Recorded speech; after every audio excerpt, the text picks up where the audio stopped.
Pero Sir Eli, mensahe po ninyo muli, huling mensahe po ninyo para sa ating mga kababayang nanonood po sa mga oras na ito.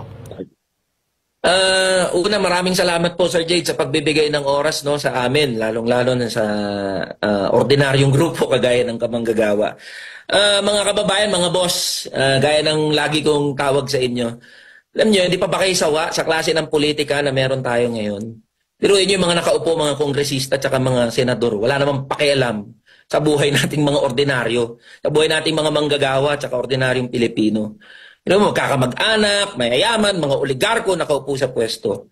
So panahon na para, alam niyo yun, baguhin natin yung ganitong klase ng politika, maglagay tayo ng mga kabaro natin, yung alam natin na kagaya natin na ordinaryo, yung danas, yung buhay natin. Huwag na tayo maglagay ng mga, mga balimbing, ng mga unyango, nagsasabing para lahat sila sa mga manggagawa.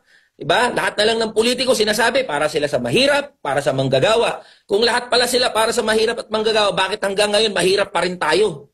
Bakit hanggang ngayon mababa pa rin ang sahod ng mga manggagawa? Bakit hanggang ngayon kurakot pa rin yung mga nakaupo? Diba? So tigilan na natin yung pag-i-elect ng mga ganyan ng mga klaseng mga politiko. Panahon na para maglagay tayo ng representante natin, nakagaya rin natin. Ang kamanggagawa po, hindi nangangako yan ng langit, lupa, tsaka bituin. Di naman sa amin yan para ipangako. Ayaw namin ipangako yan. Di rin kami mangangako ng ayuda gaya ng ginagawa ng mga kongresista. Pero mo yung Speaker of the House, di ba?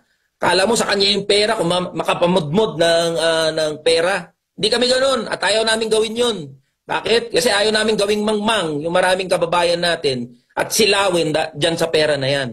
Ang nais lang ng kamanggagawa, kung naniniwala kayo na dapat nang ipantay ang sahod ng mga manggagawa, NCR, Luzon, Visayas at Mindanao, kung naniniwala kayo na panahon na para bigyan ng hustisya ang mga manggagawa sa probinsya, magsama-sama po tayo.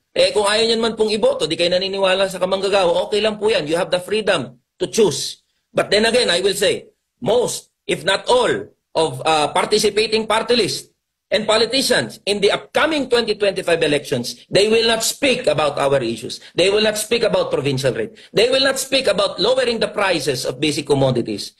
Kaya yun lang, maging matalino tayo sa pagboto natin, mga boss, mga kababayan. Suportahan natin yung isa't isa.